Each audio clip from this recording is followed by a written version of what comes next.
You're watching PEGRI TV, Rhode Island's public access channel.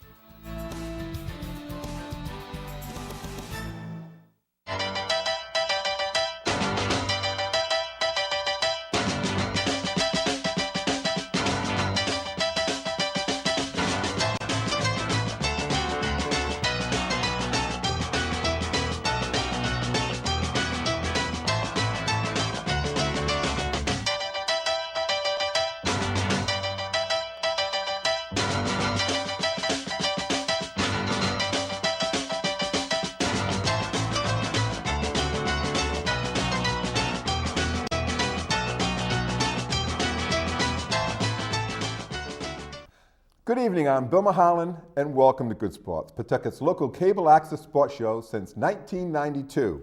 Tonight, my guest is St. Raphael Academy and Boston College student athlete Bob Perreault. Bob was an all-Blackstone Valley running back in 1956, where he led the state in scoring with 116 points on 19 touchdowns, and also was an all-state slick fielding shortstop in 1957 at St. Raphael Academy. At Boston College, where he played football for head coach Mike Kolovac, Bob rushed for 413 yards on 98 carries and 3 TDs and had 15 receptions for 204 yards. Welcome to Good Sports, Bob. Thank you very much. Pleasure having you here. I've been looking forward to this for a number of years to get you on this show. Thank you. You're very welcome. So, Bob, you're an East Providence native. How'd you end up in Saints? Well, I lived down between Washington Bridge and Red Bridge. And on the street, there were two, I hung around with older kids, and there were two Cronin brothers who lived on Walnut Street, who both went to St. Ray's. And Jack ended up playing football at Brown, and Mike ended up playing baseball at URI. Okay. So playing with them, older people, that really helped me and decided on a decision. The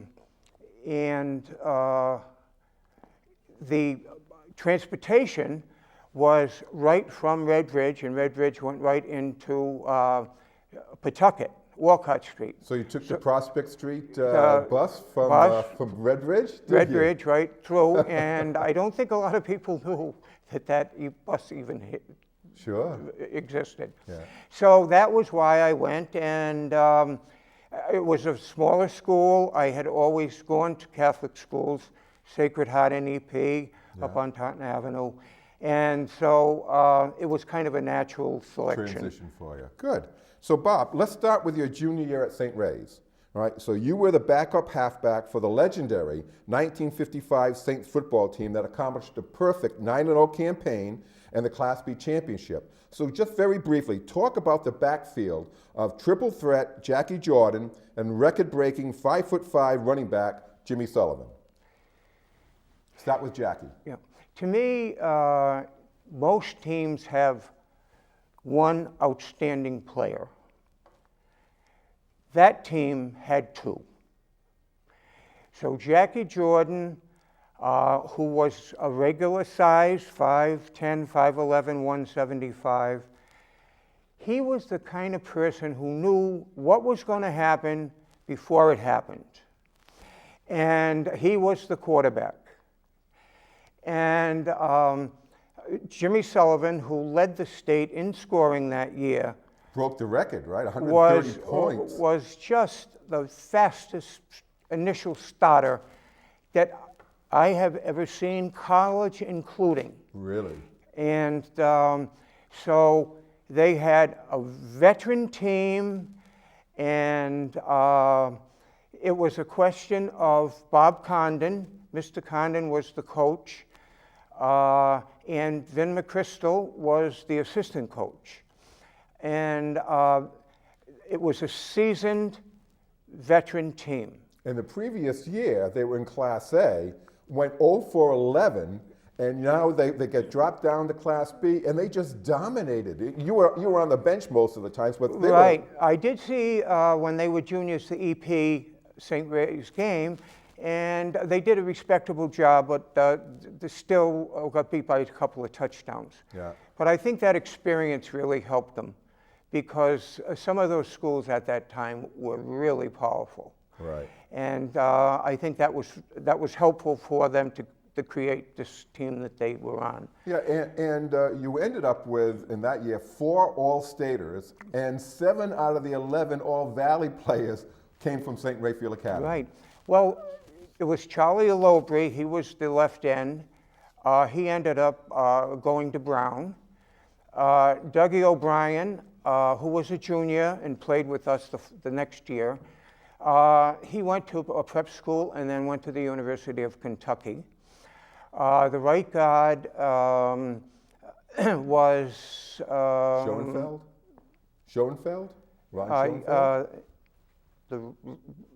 Or Don Payton? Donnie Payton. Okay. And Donnie seemed to be the regular, he was the captain, he was the enthusiastic upgrader, and then there was Ronnie Schoenfeld, who went to Northwestern as the right tackle. And then there was Charlie King, who went to URI, majored in engineering, and thought so much of Coach Condon that he gives a scholarship in his name to St. Ray's. Nice. As a backfield, Tommy Coughlin, Jimmy, and either Ray or Jerry Ferns. Yeah, and Jimmy Sullivan went off to Boston College. Jackie Jordan got a scholarship off to Virginia, so quite a team. So let's move on to your junior baseball season at Saints, where Saints were the co-champions of the Eastern Division. So tell us about the season, and then what was it like, once again, what was it like to play behind Jackie Jordan during his historic 24 strikeout game? You were the shortstop there. Yeah, it was really amazing to see Jackie pitch. Again, Fastballer? regular size, wicked curveball. Yeah. So he had both a fastball and a curve, and he was extremely clever. And as a result, we had an extremely good season. And then we went down to Westerly, and I think that we lost a close game. Yeah. But it was amazing to see him pitch, how he did it, and then relate him back, thinking about him playing quarterback and doing the same type of thing, leading a team. So did you notice at some point in time that, you know, everybody was striking, whatever outs were there were strikeouts? At what point in time do you say, this guy is just pitching unbelievable? Yeah, I thought about the 5th or 6th inning that nothing was happening. Yeah. And so it ended up that we were watching him pitch. Yeah. That's what it boiled down I mean, he to. struck out 24 out of the 27 possible outs. Right. Which is still a state record because now they only play 7 innings. Right. Right? And Barry Norton, who was the writer for the Pawtucket Times, did get a fan, put 24 on it, had his picture taken with Jackie, and I don't know where or how far it went, of course, Rhode Island or New England. Yeah. But it was an astonishing performance. Absolutely. Yes. So Bob, so now it's September 1956 and your senior football campaign. The 1955 backfield has graduated and you are the main running threat, and you responded by leading the state in scoring with 19 touchdowns. What were your expectations? So this is only the second year you ever played in organized football, right? Yes. And you didn't play that much as a running back because you couldn't beat Jackie Jordan and Jimmy Sullivan. Right. So what were your expectations going to the season? And now you got a new coach. Well, Mr. Condon left, and Vinny McChrystal was Coach McChrystal. Yeah. And I really can't say I had extremely high expectations, but I think that we had a great group of players who saw some action the previous year, Yeah. and were a very, very collective group. And Dougie was back as the Tackle. tackle, Yep. and He was 6'2", 240 pounds. Right. So he was the big boy. Right. It was very interesting. I talked with him the other day, and he said to me that the person that I admired the most, and still call him Mr. McChrystal, was the head coach, Yeah. but his line coach. Oh, okay. He said he was a Marine. He was a very calm guy, told us what to do, and we strived to do it. Yeah. And in 1945, Vinnie McChrystal was a Saints boy and also was an all-state center. So Right. he knew what it was like to go over and play football for Saints and what it took to go over and be an all-stater. So I'm sure he had a big influence on Doug O'Brien's career, along with all the other I mean, this linemen. is a long time ago. Right. And he said, I still think of him as Mr. McChrystal. All right. So, Bob, you were an assistant football coach at St. Raphael Academy and Cumberland High School. So what I want you to do is I want you to give our Good Sports audience a scouting report on 5'10", 170-pound running back Bobby Perreault in his senior year. And we'll have a photo Sure. coming up of you. I Go ahead. think by playing with older people, I learned how to avoid contact. Okay, which is a good thing. So you were shifty? Well, I think that was probably, people would say that would be my number one quality, because, playing as with the Cronins and older people, I learned how to avoid getting hit whenever necessary. Okay. So that was, I always felt in the sense of keeping away from someone that was going to tackle you, try to make the first move, and then try to do, so I wasn't the power, quick type like Jimmy Sullivan, Right. who just totally accelerated and was gone. So Dougie O'Brien goes over, makes just a small hole Correct. for you, and bang, you were quick to the hole though, weren't you? Yeah, well, I was quick to the hole, but once I got there, it was a choice. And of course, most of the time he had blocked his man. To the ground, right? You Well, pancaked him, anyway, right? and it gave gave me a lot of added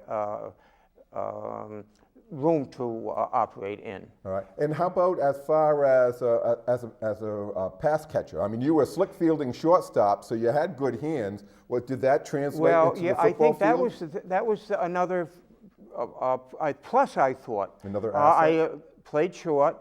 I enjoyed catching the ball and running with it. It was more an effort of you should catch it, and I like that part of the game. Okay. Offense, or even offense or defense.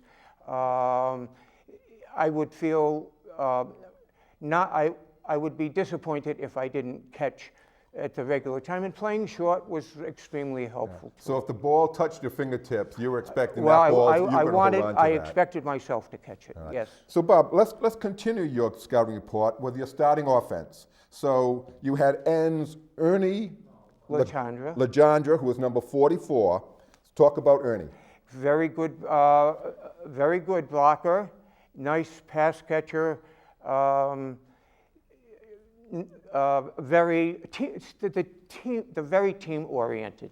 All right, the other end is number 54, Gene Quinn. Gene Quinn. And we've got a picture of him coming up. He and Denny, he and Dougie were good blockers. Okay. And very, very good pass catcher. He was a good pass catcher. Good baseball player. Now you had 3 tackles, one of them two-time All-Stater, 6'2", 240-pound Doug O'Brien, number 60. And Right. we've got a photo of him coming up. Well, he was, I would say, the leader on the line with the most experience. And I think that was helpful to the other people on the line because he kind of knew, he had been through it before. And we ran a lot of plays, faking to the fullback and then tossing it to the halfback. And he was able to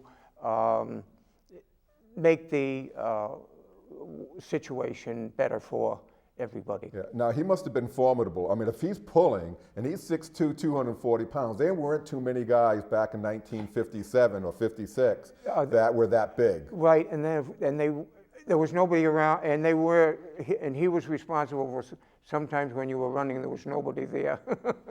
All right, and then you had 3 tackles. So the second one was All Valley, 6'1", 220 pounds, Jerry Goodrow, number 62. Yeah, there was Jerry, there was Dougie, and then there was a Donnie Malo, and I think that Donnie and Jerry were solid contributors to the other side of the ball, which of course Bobby Calago was running. He was running to the right side. Yeah, and Don Malo was a 6'2". He had a good size. So you had some big tackles there. Yes. Bob. Oh no, I think we had a big team physically compared to some of the other teams. And we've got a team photo coming up, so that's why I'm mentioning the numbers, so when people see it, they'll be able to say, oh yeah, there's Dougie O'Brien and the rest. So guards, another All Valley, 6 foot, 175 pound, Ed Bolton, number 52. Eddie was a guard and very, very smart. He and Bob McCahey, Bob was the center. Bob ended up, he was a college professor, I think, at Columbia for a number of years. And Eddie was an engineer. Oh, okay. And so I'm sure. What made him a good All Valley player? Well, I think the thing is that when you stop and think about it, they knew who to block, okay, when to block, how to block, and helped everybody else. Right. I think that was because there was never any serious rushing the passer with them across the front. Absolutely. Think of that front is really impressive, very impressive. And so the other guard is Bill Gorman. Bill Gorman was the other Oh, guard. yes, Billy. Yes. Yeah, oh, God, yes. So, we were so fortunate because he was an inspiration. He was an upbeat guy and encouraging everybody to do well. Yeah. So it really was a neat team to play on. Yeah. So a rah-rah guy, and every team, a football team, needs that rah-rah guy in the huddle. And so you had this serious group of guys who really kind of knew what was going on, and a couple of encouragers. Yeah. Now you talked a little bit about the intelligence of Bob McCahey, number 51, as a center, but as far as his football prowess, talk about that. Well, I think that he just he was you could call him an unassuming player. Okay, steady. I mean, the more I thought about it, it never in that part of the line were there serious Problems, situations yeah, okay. of people rushing or that type of thing. And it was Eddie, or them all. They were all. It was a very, very good team. And you, as a running back, having that type of line there, all they had to do is just give you a little hole, and Mr. Shifty was gone. Right? It was an option. 19 touchdowns. It was optional. It was. Yeah, that's what it really kind of boiled down to. So the backfield, you had quarterback, 6'1", Billy Green, number 48. What type of quarterback was he? Very smart. Okay.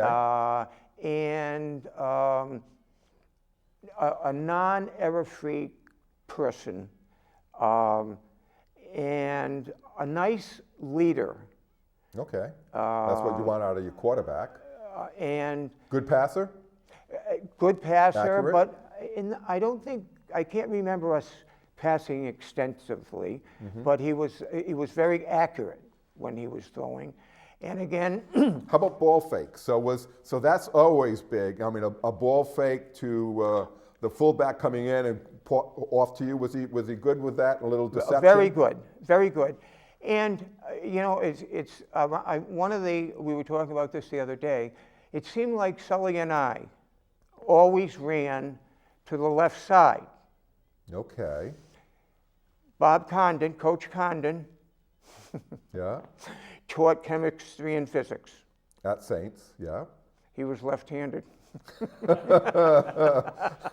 So I don't know. You know, that's Well, it kind of worked though, right? So anyway, but Billy was very, very calm and a nice leader. Okay. And your running mate as another halfback was All Valley, 5'10", 147 pounds, number 41, Bob Kalaga. Bob was a hard-nosed guy and tough. And he would be the type that would get you an extra couple of yards running. And Even at 147 pounds. well, he was tough. Yeah, he must have All Valley. And an excellent athlete. Excellent athlete. And he had a nice athletic mind. He coached the girls basketball at Seekonk. They played in the Garden Finals several times. Oh. I knew that part of it was of his. That's but smart. He was like. So the other one was you, and let me just tell you what your stats were. So for your senior year, the only time that really you were starting, you had 115 carries, you had 839 yards, which comes out to 7.3 yards per carry, and you had 19 TDs. Just one of those years that it couldn't have been any better than that. Yes, I mean, I worked hard, but again, the supporting cast that we had. Now, I don't know whether everybody got that from the year before, where they were watching this undefeated team with exceptional people. Yeah.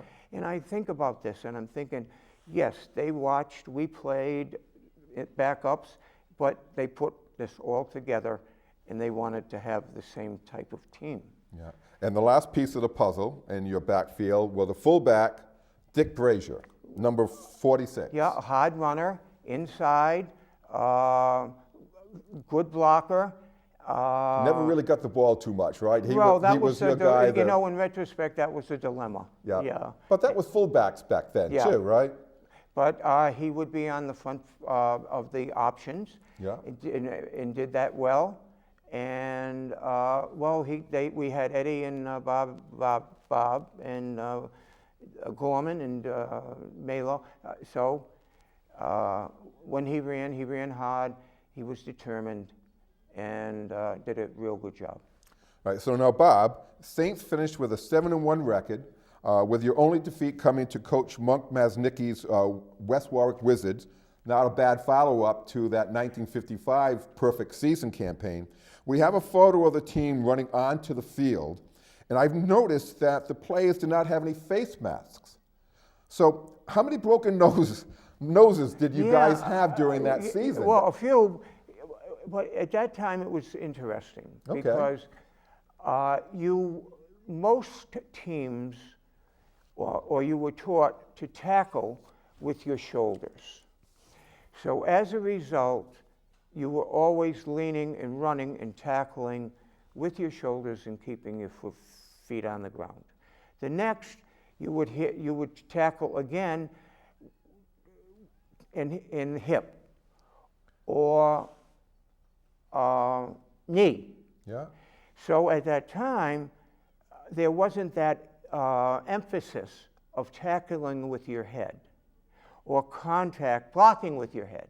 It was more your shoulders and no face mask. But they were developing that at that time.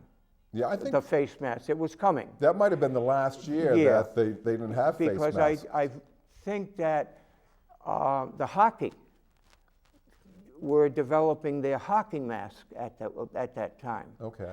And when we were at BC, we wore, it was a single bar. Right. And so they just gave you the helmet and you had the bar on it, but there were no... Because I noticed when I was looking at your yearbook for your senior year, and I saw the guys running out. I'm thinking, something's different here. And it was, but you never knew any better then, right? Well, yeah, you never knew any better. You never get, right. I never thought of that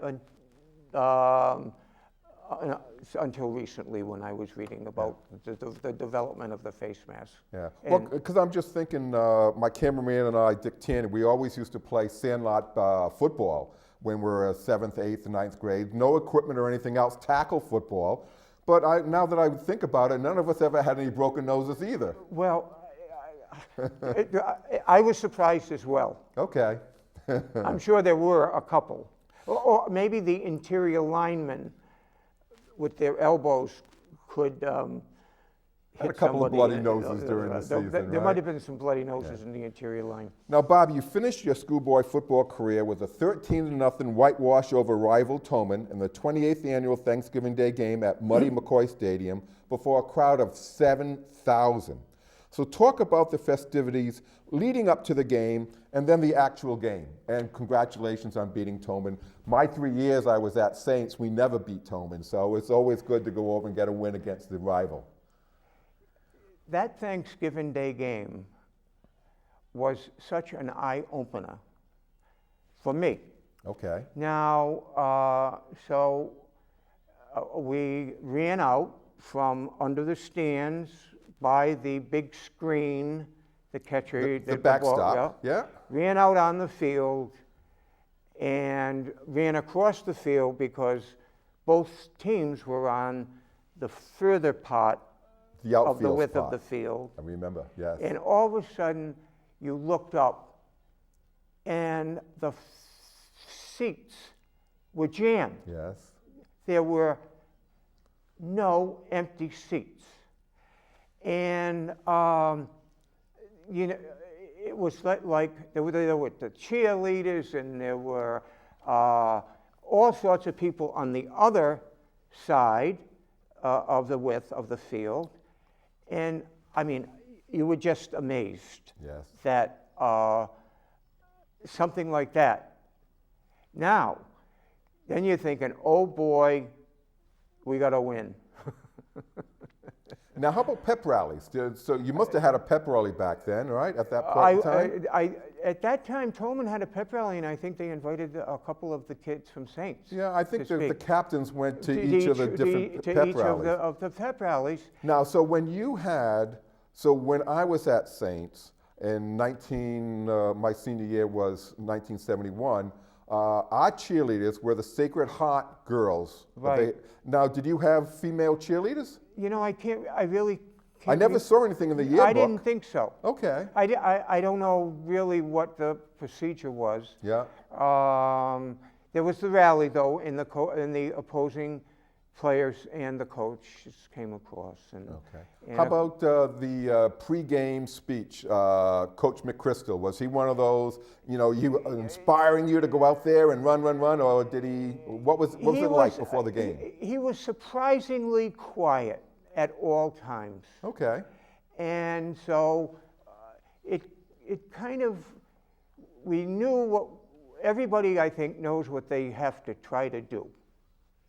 And they focus in on it, and it just lingers until the game starts.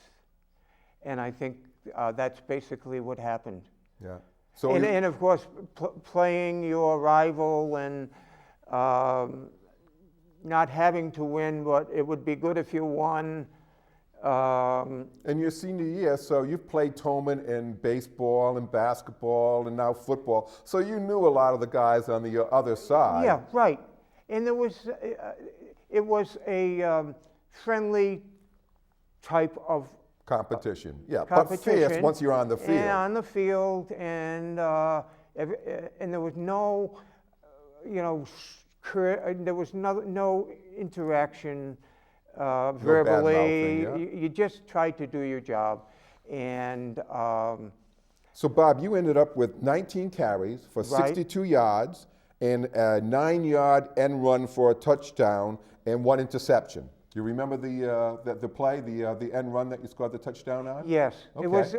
It actually what happened was it was one of those fake to the fullback and gave me the ball, And I went around, and everybody kind of had been taken down. Maybe there was one person that you had to beat. Like the either Green way. Bay sweep is Yeah, what it they was used a to call it. sweep. Yeah. Yes. And then Bob Kalaga, your running mate, had 18 tries for 69 yards and a 5-yard smash. So that was Kalaga, as he talked about. He was a hard runner, so. That was him. In other words, you knew exactly what he was going to give you when you gave him the ball. It was going to be tough. It was tough bringing him.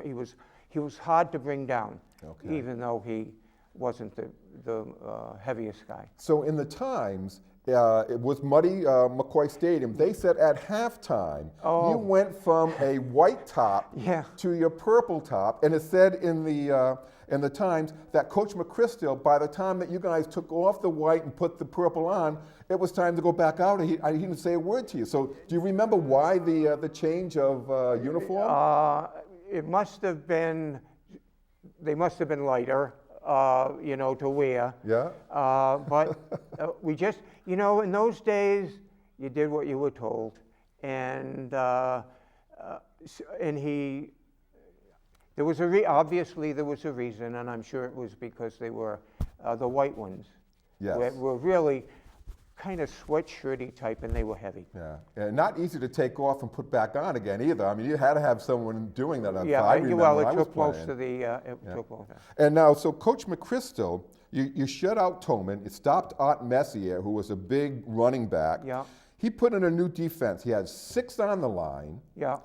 2 linebackers and 3 in the secondary. You were one of the secondary. So he was worried, it says in the Times, 2 or 3 nights before the game of whether this defense was going to work, and it didn't. It worked perfectly. Yeah, I must have been one of the safeties. Yes. But with the people that we had, for them playing that kind of a defense, it was worthwhile. Whatever he had figured out was good, and we practiced it.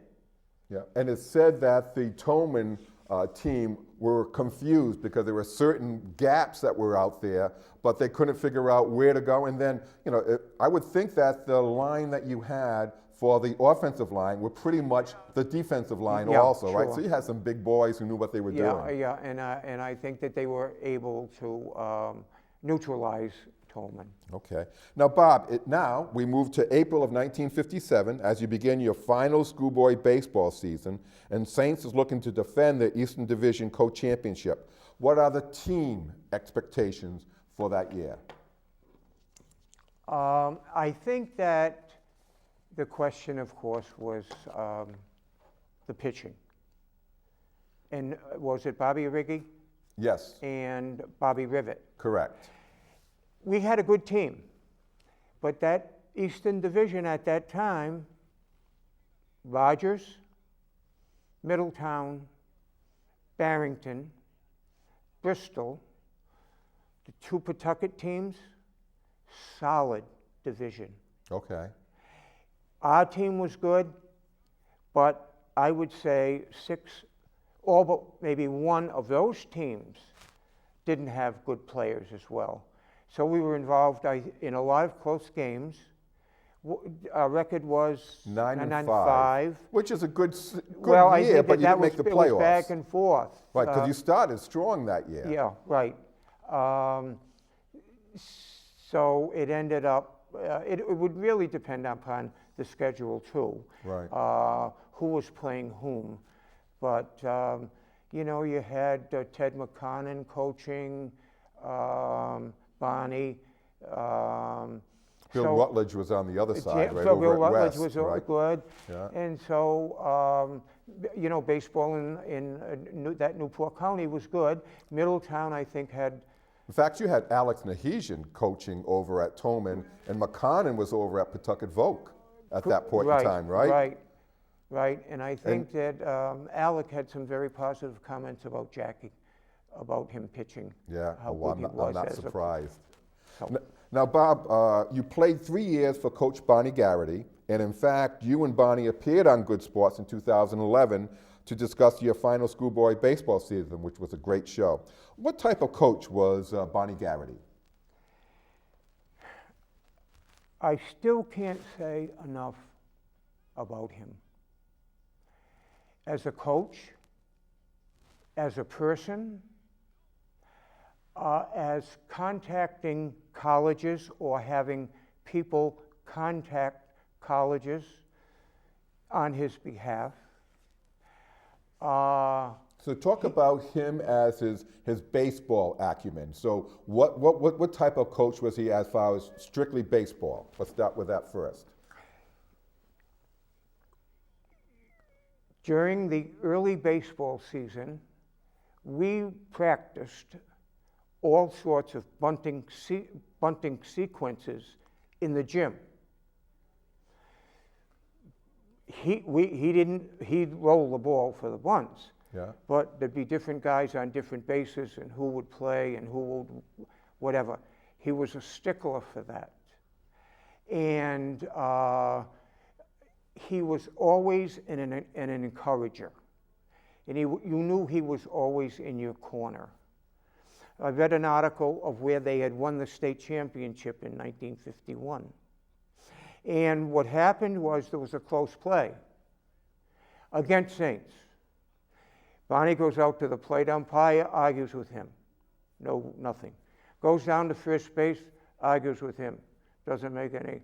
Goes over to third. Come on. Really? True story. Okay. Dick Reynolds. Yeah? Goes over to third, doesn't get any whatever.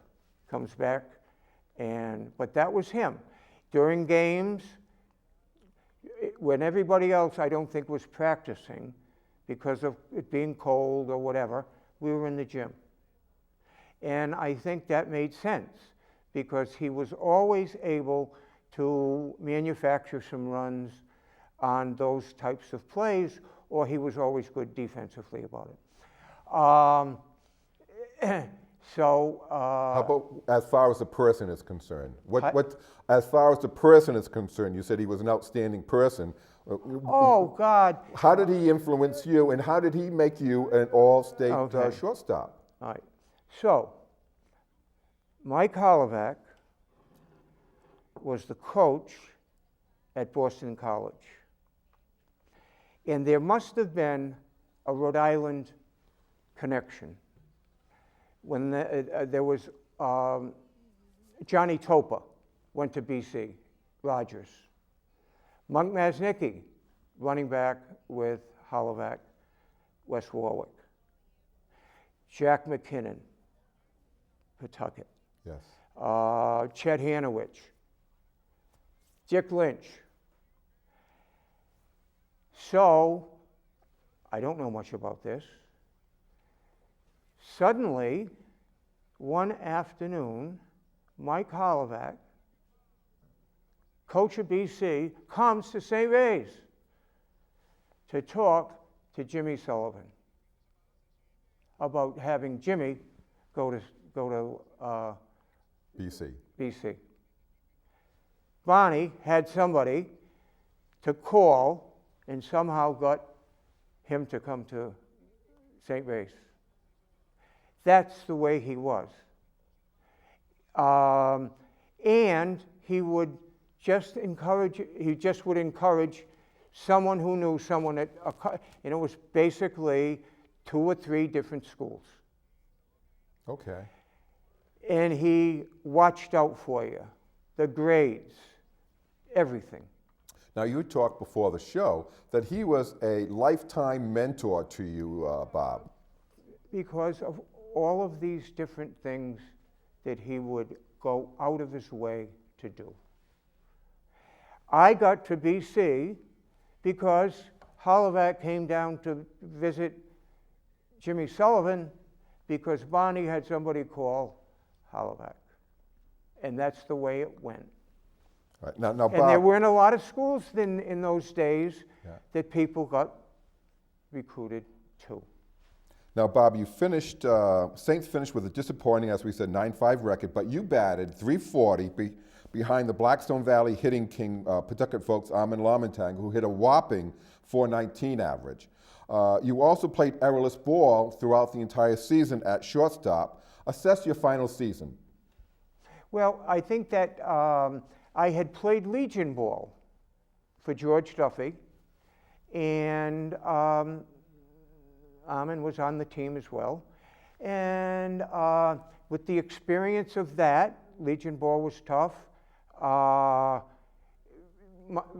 Improving my hitting with each regular year. I think that I was a reasonable hitter.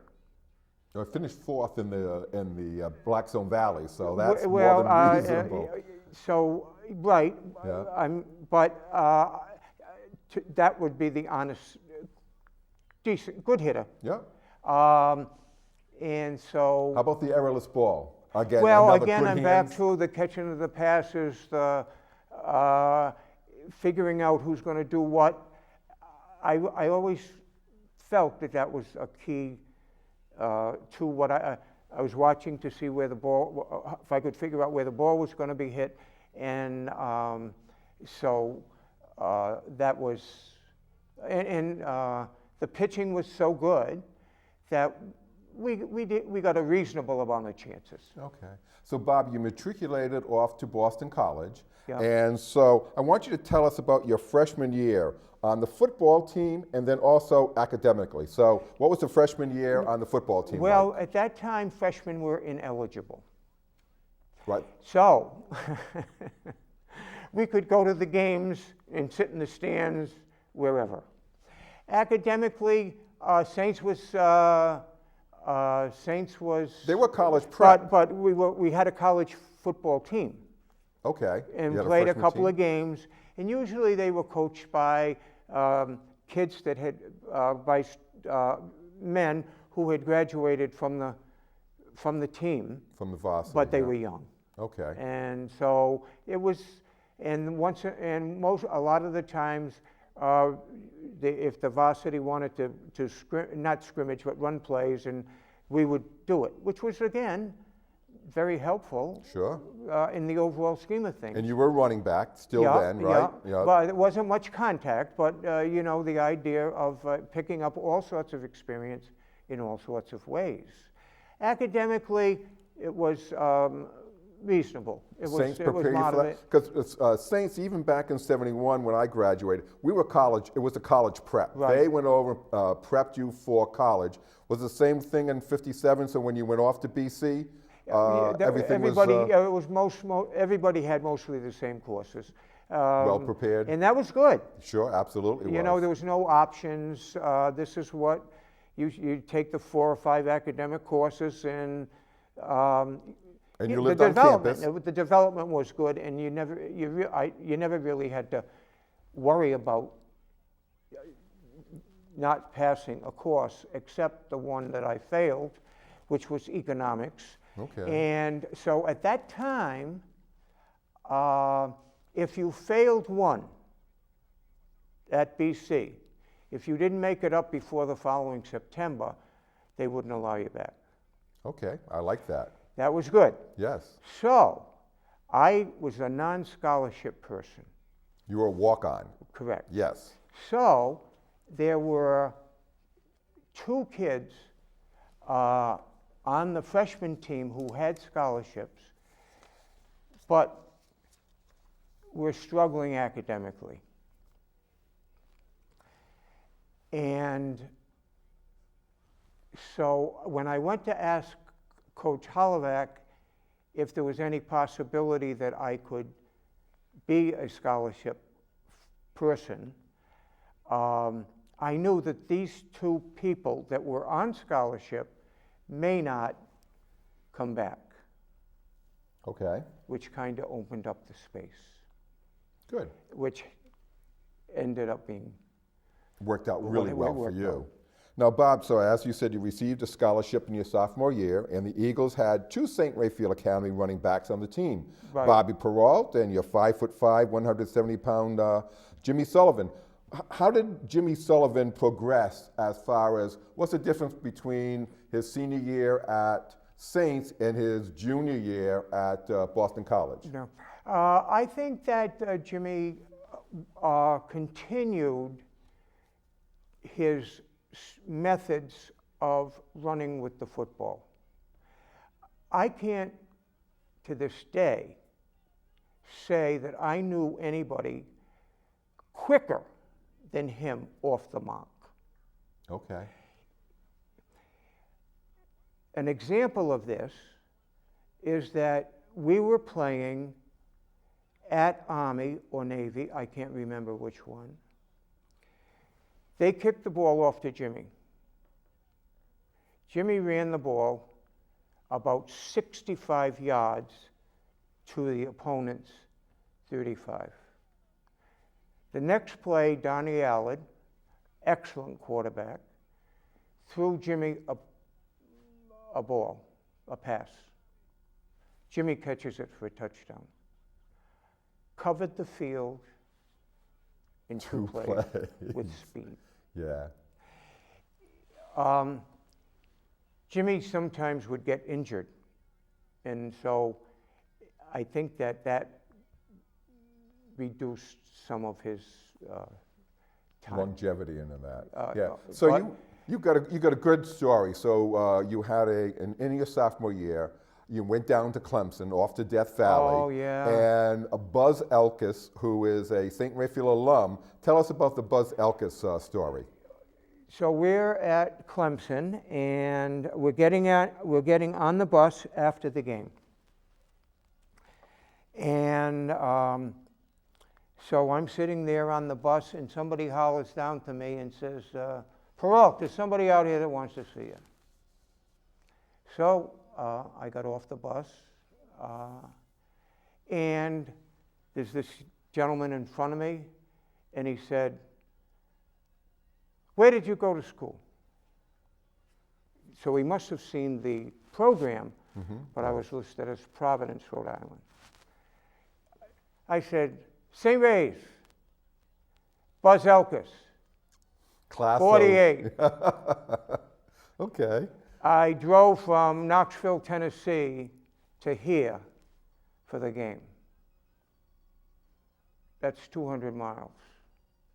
I'm glad that you played. Unbelievable, I couldn't believe it. Yeah. Yep. Well, that's what it's all But about, that being Saints, from St. but Raphael Academy. that Saints. Yes, absolutely. Yes. And it continues on. Yes, it does. Yes, it does. And so we're going to move right off to your senior year, because we're just flying through here. So in your final football season at Boston College, you carried the pigskin 54 times for 242 yards. That's 4.5 yards per carry. Tallied 3 touchdowns and had 8 receptions for 126 yards with 15.8 yards per catch average. Assess your performance that year. So now you're alternating as a starting halfback for Boston College. It was satisfying to me because I was able to assist the team and play to what would be my capabilities. We did have, as BC had forever at that time, excellent offensive linemen. And that of course, was very helpful to everybody who carried the ball. Yes. And the passer was a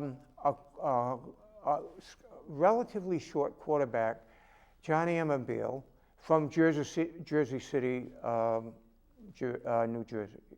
Yeah, yes. He knew everything about everything. He majored in math. And so it was a pleasure, because if you were open on a pass play, you were going to get the ball. Yeah. Put it right between the numbers? You knew he was going to get the ball, yes, even before the play started. Okay. And he had nerve. And he could mix it up. They gave him the award for the student athlete when he was a senior. And he was very good, it was helpful to everybody, myself included. And running the ball against those teams and doing fairly well, it was self-satisfying. Yeah, so you finished with a 3-6 record, so not the best in your senior year, but you played at Miami in front of 30,699 people. Now you thought 7,000 was a tremendous amount when you were at McCoy Stadium in your senior year. Now it's 4 times as many. What was it like playing at Miami? And you walked away with a loss, unfortunately, right? Yeah, we lost that game, but it was 10-7. Yes. But we played really, really hard. And a lot of they were a good team, and at that time, some of their athletes came from up New Jersey, New York. But it was astonishing to look up and see all of these people. I bet. And so can you reflect back onto your career at Boston College as far as the running back is concerned? Is there one memorable play, something that just stands out in your mind that you recall? Well, at Miami playing in Boston, they threw me a pass, and I ended up running for about 50 yards. Okay. And so was it a short pass and then it was a a relatively long run, maybe a 15-yard pass, and then so I I thought I was going to score, and somebody dragged me down from behind. From behind. So anyway, that was kind of like a big thing, a big play for me. Sure. The other touchdowns were, short runs. We had linemen that were very good and could block well to make it easy, not easy, but easy enough for you to, if you were regular, you could score. Now you changed coaches in your senior year, right, from Hollavac to who? His name was Ernie Heffley. Okay. And he was a coach at Pitt before he came to... Head coach? Well, I think that he was a good coach his first year. Okay. What was, what I want to get to is, you played for Hollavac for 2 years, right, 2 seasons, right? What type of coach? Because he went on from Boston College off to the Boston Patriots when they started the AFL, right? Yeah. It was to me, the coaches at that time, the head coaches, they weren't too involved. It would be an assistant coach. And I think that what he did was he kind of knew the backfield and what it was before, the year before. And he didn't make many changes. Okay. As far as, and I think he was learning as the head coach, Coach Heffley, he was learning as probably as much about being a head coach, as his assistants knowing us. Sure. And we were seniors too, and sometimes that doesn't help when you have a transition.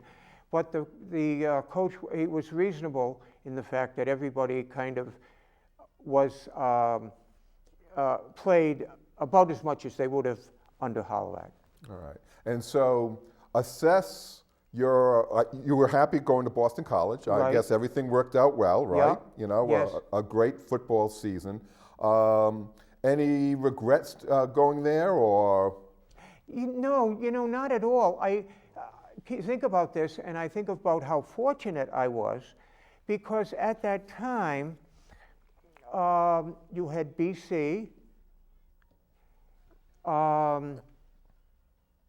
URI, yeah, Brown.